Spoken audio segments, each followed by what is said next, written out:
नमस्कार, आप देख रहे हैं जगत क्रांति टीवी और मैं हूं आपके साथ ज्योतिका। आइए रुक करते हैं खबर की ओर।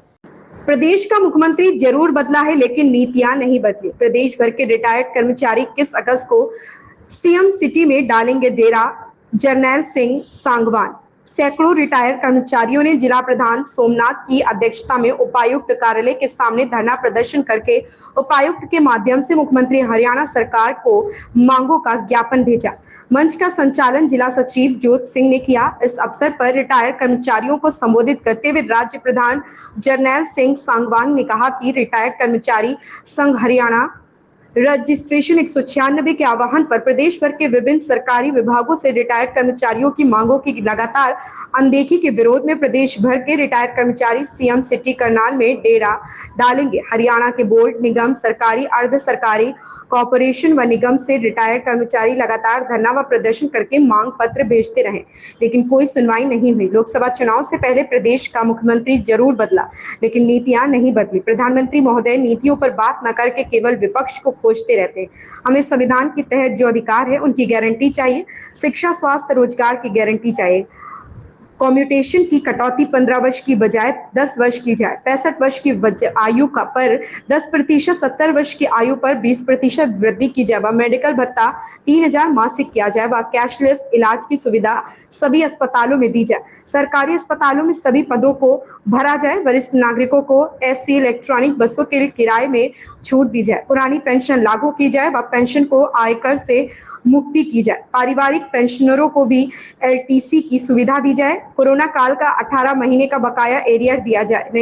नई शिक्षा नीति रद्द की जाए। नई शिक्षा नीति रद्द करो। शिक्षा के सांप्रदायिकरण पर रोक लगाओ। नीट व अन्य परीक्षाओं में नकल माफिया पर रोक लगाओ।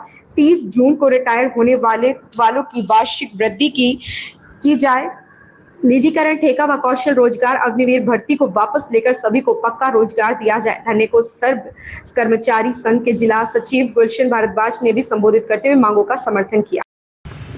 हाँ जी सांगवान जी, आज मीटिंग बुलाई गई है, क्या मुद्दे हैं आपके? रिटायर कर्मचारी संघ हरियाणा की प्रांतीय बैठक 26 जून को रोहतक में हुई थी, जिसमें हमने सारा विचार विमर्श किया था कि जो सरकार पहले मनोहर लाल जी की थी, उन्होंने भी रिटायर कर्मचारियों के साथ कोई बातचीत करे, कोई समस्या का समाधान नहीं किया। और अब नायब सैनी की सरकार आ गई, मुख्यमंत्री हैं वो, हमने उनको भी पत्र लिखे हैं, लेकिन उन्होंने भी अभी तक हमारे को बातचीत का कोई समय नहीं दिया। इसलिए निर्णय लिया गया था कि 12 जुलाई को पूरे हरियाणा में हम प्रदर्शन करके मुख्यमंत्री को ज्ञापन भेजेंगे। तो आज हम ज्ञापन भेजेंगे। ज्ञापन में हमने मुख्य मांग की है कि कम्यूटेशन की कटौती 15 साल होती है, और जबकि अब ये कैलकुलेट किया गया क्योंकि रेट ऑफ इंटरेस्ट कम हो गया, अब ये 10 साल और 8 महीने में कम्यूटेशन पूरा हो जाता है। तो ये जो फालतू हमारे से पैसा लिया गया ये वापस दिया जाए, और ये केवल पटिशनर को ये सुविधा लाभ न दिया जाए, सभी रिटायर्ड कर्मचारियों के ऊपर ये लागू किया जाए। दूसरा, हमने कहा है कि ये जो मेडिकल अलाउंस है ये 3000 रुपये मासिक हम मांग रहे हैं, और सरकार ने घोषणा की है कैशलेस मेडिकल सुविधा की घोषणा की है। हम उसमें कहना चाहते हैं ये कैशलेस घोषणा तो कर दी, इसके लागू कैसे करें? क्योंकि जो प्राइवेट हॉस्पिटल हैं, सरकारी हॉस्पिटल में तो इलाज नहीं, वहाँ पर ना डॉक्टर हैं ना पूरा मतलब प्रबंध है, और प्राइवेट हॉस्पिटल इस इलाज को करने के लिए पहले ही मतलब मना कर रहे हैं।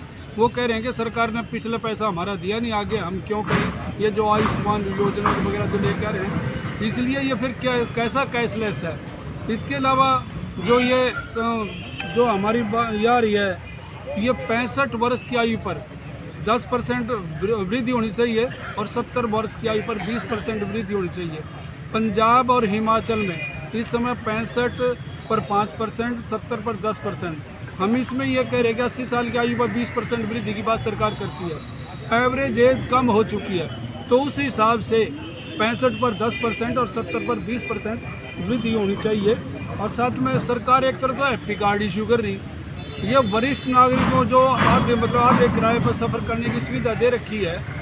इलेक्ट्रॉनिक बसों में ये सुविधा नहीं, एसी बसों में ये सुविधा नहीं, और अब सारी एसी बसें लेके आ रहे हैं। तो हम ये मांग करते हैं रिटायर कर्मचारियों को, यानी वरिष्ठ नागरिकों को, चाहे वो बस किसी प्रकार की हो, हरियाणा की सभी बसों में ये सुविधा मिलनी चाहिए।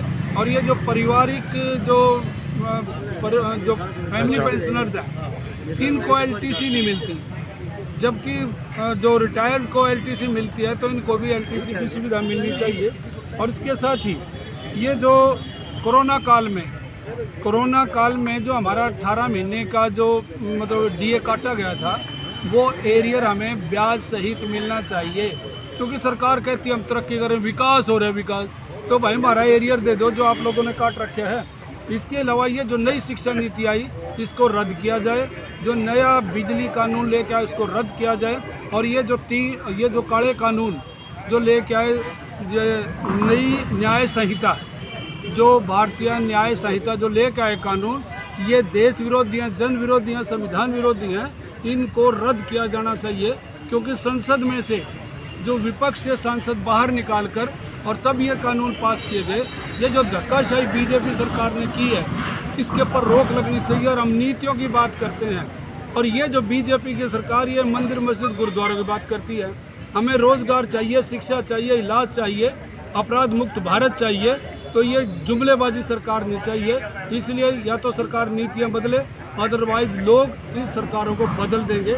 इसीलिए हमने रिटायर कर्मचारियों ने पूरे हरियाणा में ये प्रोग्राम लिया है 12 जुलाई का, और इसके बाद 21 अगस्त को करनाल में सीएम सिटी है वहाँ पर हम पूरे स्टेट का मास लेवल का धरना देंगे। यदि सरकार ने फिर भी कोई बात न की तो वहीं से आगामी अनिश्चितकालीन आंदोलन शुरू कर दिया जाएगा। इस खबर में बस इतना ही। बने रहिए जगत क्रांति टीवी के साथ।